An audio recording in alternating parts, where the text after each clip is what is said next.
Hello YouTube, my name is Harshkumar. What is do while loop? The answer of this question is hidden in the name itself. While loop, which do things first. Let me explain a bit more with an example. But first, let me show you the syntax of do while loop. The syntax consists of do keyword, a statement within a curly braces, and a condition like any other while loop. The only difference is that statement execute before checking the condition. Let's see what is the benefit and how or when to use the do while loop.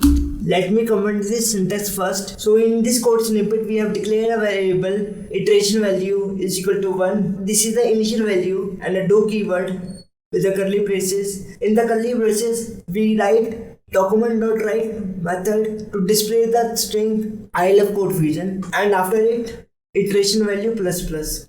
This is simple, we have done it already. And then while bracket and iteration value is smaller or equal to 10. And now let me show you the result. You can see here we have printed the desired string 10 times with the iteration value. After the 10th time loop ends, but if the condition doesn't match at all, as I change the condition, iteration value smaller than 1, here you can see the iteration value is 1 but it is not smaller than 1. So now this condition is false. Now let's see the result. Normally in the while loop code is not executed at all, but in do while loop the statement within the curly braces will execute at least 1 even if the condition doesn't match. That's all for now. Thank you for watching the whole video. Please like the video and subscribe to CodeFusion and hit the bell icon for the regular update from this channel. It will help me to rank this video in the YouTube algorithm. See you in the next video. Till then, keep coding, keep learning, keep improving yourself day by day. Bye bye.